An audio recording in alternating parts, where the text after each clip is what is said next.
एक सेठ जी थे गांव में, आपको एक कथा सुना देते। सेठ जी की सेठानी एक दिन गुस्सा आ गई, यार तुम तो भागवत की कथा सुनते नहीं, अपने मन की बात को चलाते हो, मेरा मन और विचार तुम ठीक नहीं है तुम्हारे प्रति, जाओ कथा को सुन के आओ। अब सुनना सब लोग ध्यान से। सेठानी ने बोला तो सेठ जी को जाना पड़ेगा। सेठ जी पहुंच गए। पहले के जमाने में ये जो तुम्हें मैटिंग मिल गई ना, सफेद कलर के गद्दा मिल गए, कुछ नहीं था। जर्मन हैंगर भी नहीं था, साउंड सर्विस भी नहीं थी, और हम भी नहीं थे। पहले के जमाने में कुछ नहीं था जो आज। सेठ जी गए, जाकर के जैसे पहुंचे गांव के नगर के प्रतिष्ठित सेठ, गांव वालों ने सेठ को देखा, सबने स्वागत किया, आइए आइए आइए बैठिए। अब सेठ जी पत्नी के कहने पे आए थे, दो शब्द सुनाई दिए, आइए और बैठिए। पूरी भागवत भर इतने सोए इतने सोए इतने सोए, और जैसे भागवत पूरी हुई तो किसी ने उठाया, उठिए जाइए। सेठ जी बोले भागवत पूरी हो गई? बोले हाँ। 3 शब्द रट के पत्नी के पास पहुंच गया। पत्नी ने पूछा आज क्या रटा? बोले महाराज आज तो हमने 3 शब्द सुने हैं भागवत में। बोले कौन कौन से? आइए, बैठिए, जाइए। पत्नी बोली अब एक काम करो, इन्हीं शब्दों को रटना शुरू कर दो, सिद्धि मिल जाएगी, धन आ जाएगा। सेठ बड़ा चीज था, पैसे के मामले में बड़ा खतरनाक था, पैसा ही चाहता था। अब वो बैठा बैठा लगा रहे, आइए बैठिए जाइए, आइए बैठिए जाइए। पहले के जमाने में घरों में बड़ी चोरी होती थी। क्या होती थी? चोरी। एक दिन सभी चोर इकट्ठे होकर सेठ के घर में घुस गए। चलो आज सेठ के घर में घुसना है। सेठ तो रात के टाइम लगा था, आइए बैठिए जाइए। जैसे ही चोर अंदर को घुसे, जैसे ही चोर अंदर पहुंचे, सो सेठ जी का पहला शब्द क्या था? क्या था? सेठ जी ने क्या कहा? चोरों का दिमाग खराब।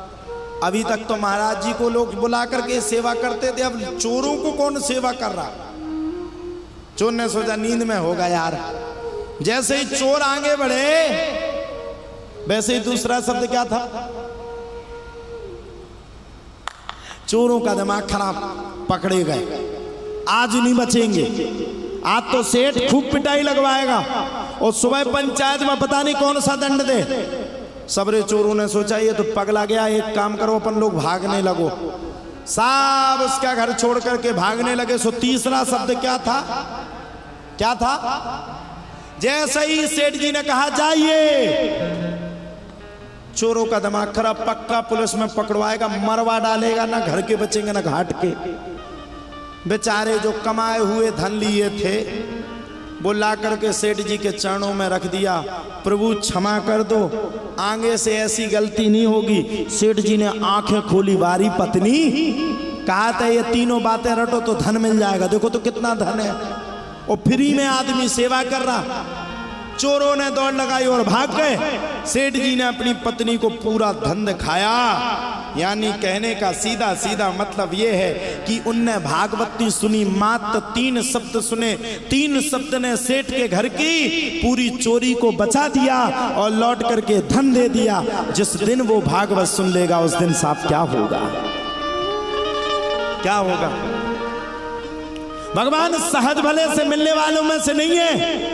तुम जैसे कई लाइन लगाए, वृंदावन जाके देखो कैसे कैसे भगवान के भक्त हैं। हमारे पूज्यपाद सतगुरुदेव भगवान मलुक पीठाधीश्वर, अग्ग पीठाधीश्वर, अनंत विभूषित जगत गुरु भगवान श्री स्वामी श्री राजेंद्र दास देवाचार्य महाराज। अगर आपको किसी को देखना है कलयुग में, अगर आपको भगवान के दर्शन करने हैं तो बांके बिहारी के बाद मलुक पीठ पे चले जाओ। वहां पर हमारे गुरुजी साक्षात भगवान का अवतार लेकर के बैठे।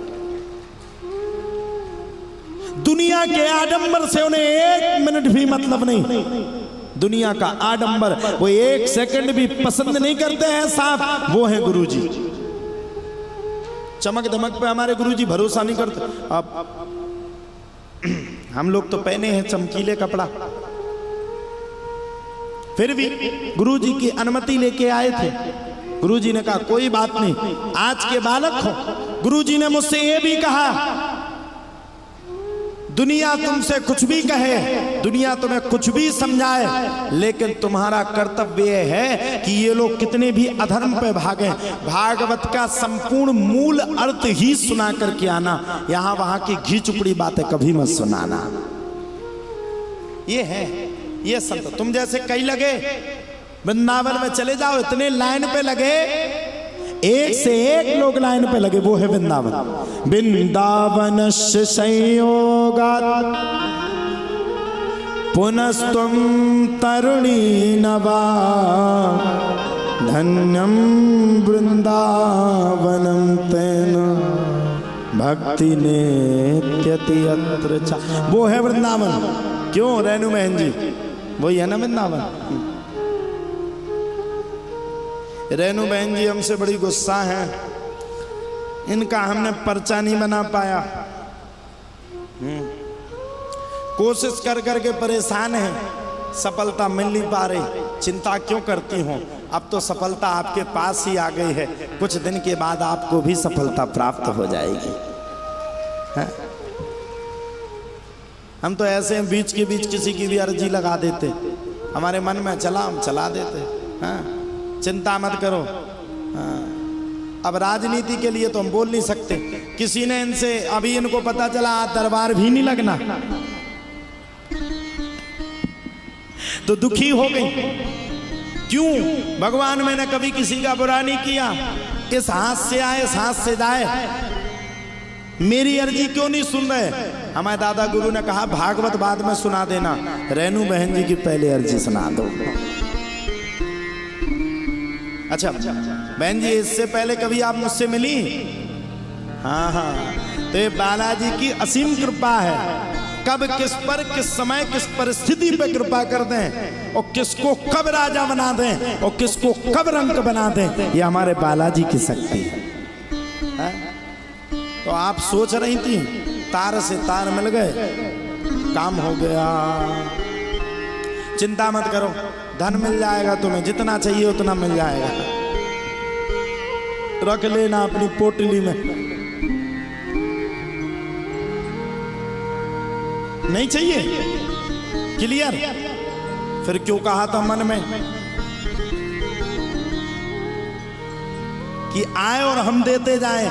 ये कहा था ना कि इस हाथ से आवे हम लोगों के लिए देते जाएं, कमी ना रख पाए, इतना दो। हाँ, बांटते रहे, हमें भी बांट दो कछु, हम तैयार हैं। हम तो फिर रहे फोकट बाबा। प्रवीण जी ने उल्लू बना दिया, पूरा पर्चा बनवा लिए, कह रहे थे फॉर्च्यूनर देंगे।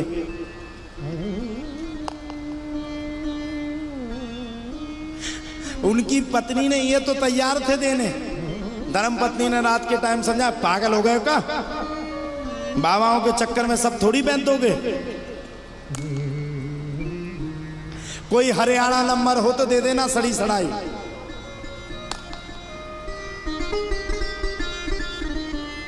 नहीं तो देना ही नहीं। कोई सड़ी हो जिसका एक आध पहिया टूटा हो,